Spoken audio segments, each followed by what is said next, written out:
नमस्कार, आप सभी का बहुत बहुत स्वागत है आयुर्वेद पर आधारित हमारे इस बेहद खास कार्यक्रम स्वस्थ विचार में। मैं हूं आपके साथ आपका साथी विकास।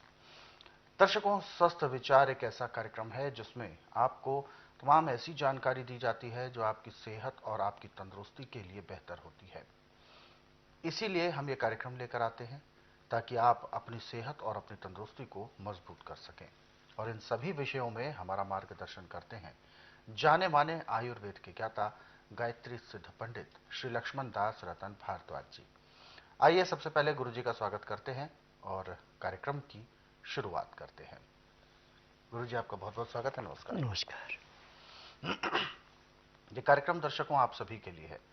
हम चाहते हैं कि आप इस कार्यक्रम का हिस्सा बने। यदि आपके साथ किसी भी तरह का रोग है, कोई शारीरिक कष्ट है, तो आप इस कार्यक्रम से सीधे जुड़ सकते हैं। फोन उठाएं, हमें कॉल करें, या आप हमें व्हाट्सएप के जरिए भी अपना संदेश भेज सकते हैं। संदेश में आपको लिखना है अपना नाम, उम्र, कहां से बात कर रहे हैं और पूरा सवाल। और साथ ही साथ आपको याद दिलाते हैं कि जब भी आप इस कार्यक्रम को देखने बैठे तो कॉपी और पेन जरूर लेकर बैठा करें। जो भी नुस्खे उपचार आपको बताए जाएं उनको आप लिख जरूर लिया करें। तो आगे बढ़ते हैं और शुरू करते हैं आज के मुख्य विषय पर चर्चा। गुरु जी, आज के इस अंक में हम बात करेंगे पेट की एक समस्या होती है, आते उसमें जख्म या इन्फेक्शन होने लगता है। कहते हैं आंतों में जो जख्म होते हैं, सबसे पहली बात तो ये जानना चाहेंगे कि वो होते क्यों हैं, और आंतों में जो जख्म हो जाते हैं जो बहुत मुश्किल से ठीक हो पाते हैं और एक बड़े रोग का रूप ले लेते हैं, तो किस किस तरीके के रोग इससे पनप जाते हैं? देखिए, हमारे लीवर का नुक्स है सबसे बड़ा। जब हम जीभ के टेस्ट को देखते हैं और लीवर का ध्यान नहीं रखते, तो लीवर पचाएगा नहीं, पैंक्री इंसुलिन बनाएगी नहीं, पित्ते में तेजाब बढ़ेगा, खाया पिया पेट में सड़ेगा तो कब्ज पैदा होगी। जब कब्ज होगी तो आंतों में जाके वो सुड्डे जो हैं पत्थर जैसे बन जाते हैं और आंतों को काटना शुरू कर देते हैं, रगड़ लगती है। और मेडिकल में इसको बोलते हैं अल्सर। आंतों में जख्म, आंखों में घाव। अब इसका इलाज तो पूरे संसार के अंदर मेडिकल साइंस में तो है नहीं, आयुर्वेद में भी इसका पूरा उपचार नहीं है। परंतु स्वस्थ विचार में हर एक रोग का उपचार ऐसे है जैसे दूध में से मक्खी निकालना। अब जिसके आंतों में जख्म हो जाए उसको कहीं भागने की जरूरत नहीं है, और घर में ही अपना इलाज अपने आप ही कर सकता है। सबसे पहले वो मौसम कोई भी है, सर्दी में तो मूली आम मिल जाती है, गर्मी बरसात में मूली कम मिलती है। तो 10 से 15 गमले रख लिए अपने पास, जिनकी लंबाई ऊंचाई लगभग 1 फुट होनी चाहिए और चौड़ाई भी 10 इंच होनी चाहिए।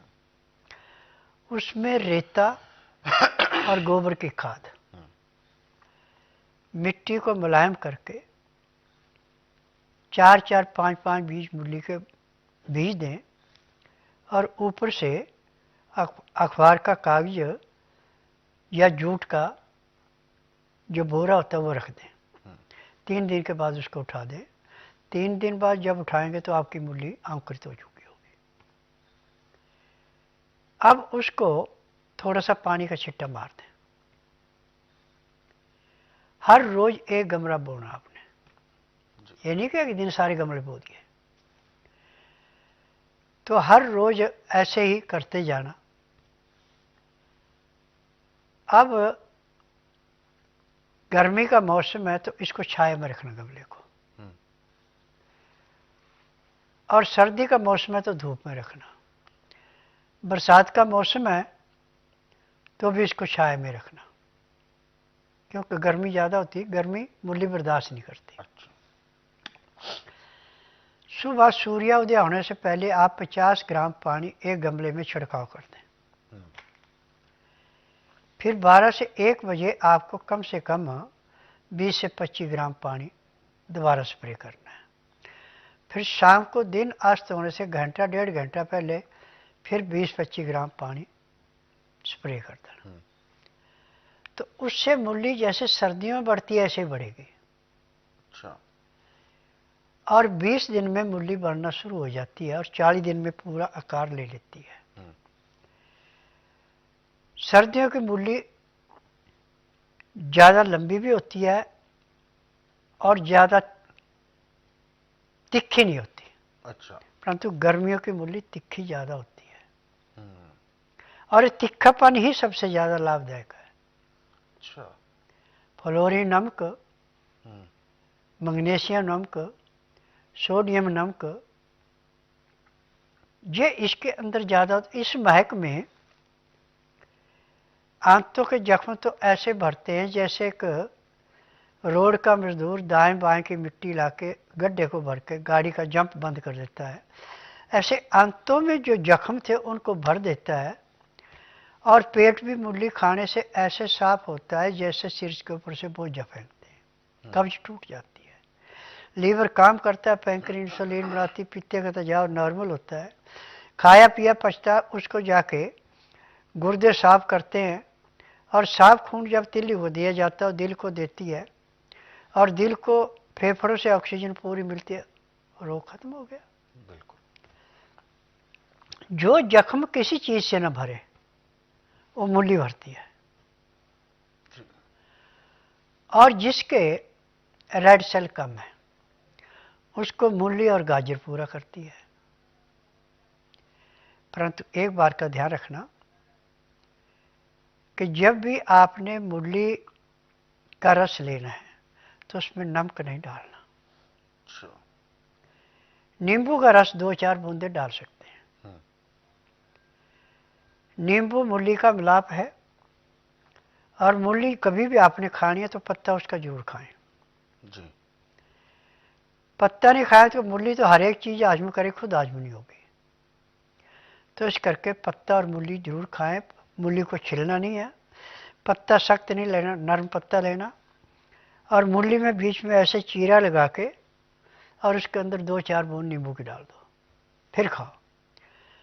और मूली खाने के 5 मिनट के अंदर आपको डकारें आना शुरू हो जाएंगी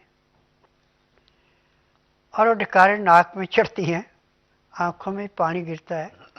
उन डकारों को ठीक करने के लिए आप थोड़ा सा गुड़ खा लें बिना मसाले का या जीरा भून के मुंह में डाल लें। अब आपको डकारें तो आएंगी परंतु जो नाक में चढ़ रही थी वही चढ़ेगी और अंदर से घायल आंतें ऐसे साफ होंगी जैसे एक सिविल सर्जन जख्म पे मन पट्टी लगा के उस जख्म को भरता है, उसी प्रकार ये मूली अंदर से भर देगी। ये भी सर्जन का काम करेगी।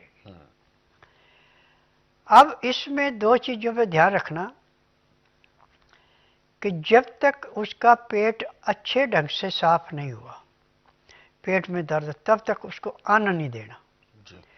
अन्न की जगह पे मूली को आप कद्दूकस करें, पत्तों को बारीक काटें और मिट्टी का बर्तन हो तो सोने पे सुहागा, नहीं तो स्टील का बर्तन तंग मुंह वाला, उसमें थोड़ा पानी का छिड़काव देके थोड़ी हल्दी डाल के धीमी आंच पे उसको भाप से मुलायम कर लें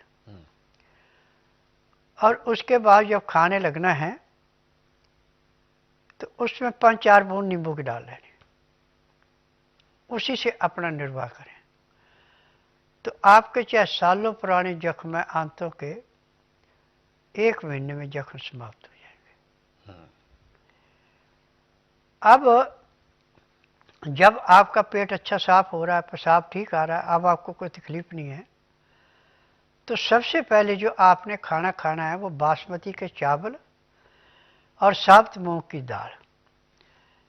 चावल आपके 20 ग्राम, मूंग की दाल आपकी 30 ग्राम होनी चाहिए, 50 ग्राम हो गए। 50 ग्राम में 1.5 लीटर पानी डाल के धीमी आंच पे उसको मिट्टी के बर्तन में उबाले तो सबसे अच्छा, न स्टील के बर्तन में उबाले, तंग मुंह वाले में ढक्कन दे के, और हल्दी डालनी उबालती दफा, नमक नहीं डालना। जब खाने लगे और आपको नमक ठीक नहीं लग रहा है तो आप उसमें सिंधा नमक या काला नमक पीस करके और काली मिर्च पीस के चुटकी भर डाल सकते हैं, जिससे जीभ को थोड़ा सा टेस्ट लगे। नमक ज़्यादा नहीं होना चाहिए। तो इस प्रकार से 3 दिन या 4 दिन तक के खा के फिर आप चना, जौ, बाजरा, मूंग, मोठ, चुलाई, सोयाबीन, ये 9 चीज़ें मिला लें। इसके बीच में 50 ग्राम आप अजवाइन भून के मिला लें, 100 ग्राम तिल भून के मिला लें। अब इसका आप दलिया बनाएंगे। इसका आटा नहीं पिसाना, दलिया पिसाना। अब दलिया भी आपका 50 ग्राम से ऊपर नहीं होना चाहिए, और जिस पानी में पकाना वो 1 लीटर से कम नहीं होना चाहिए। और धीमी आंच पे इतना उबालना कि आपका जो 1 लीटर पानी और 50 ग्राम ये दलिया है, ये दोनों पक करके आपके पास आधा किलो के लगभग रह जाए, तो इसको खाना है। और खाना भी तब है जब इसका 15 से 18 डिग्री टेम्परेचर हो, ज़्यादा गर्म नहीं खाना। अब इसमें टेस्ट के लिए आप गाय के दूध का दही जमा रखा है तो उसको ले सकते हैं। भैंस का दूध या डेयरी के दूध का दही नहीं लेना जी। और यदि आपको अच्छा नहीं लग रहा है या नहीं मिल रहा है तो 5-4 बूंद नींबू की डाल लो। नींबू की विशेषता है कि आप कहीं से कट गए, खून बहना बंद नहीं हो रहा, आप नींबू का रस डालो, खून बहना बंद हो गया।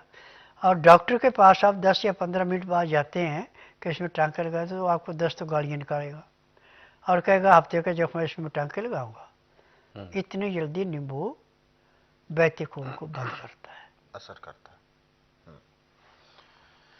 तो दर्शकों, ये सब चीजें थी आपके लिए कि आप किस किस तरीके से नुस्खों का प्रयोग करके, उपचारों को करके अपने होने वाले तमाम उन रोगों को शुरुआती दौर में ही खत्म कर सकते हैं। रोग शुरू हुआ उसी दौरान उसे खत्म भी किया जा सकता है, लेकिन ये तब संभव है जब आप यहाँ पर जो नुस्खे बताए जाते हैं उनको ध्यानपूर्वक सुनते हैं, उनको याद रखते हैं, तभी ये चीज संभव हो पाती है। अदरवाइज ऐसा नहीं है।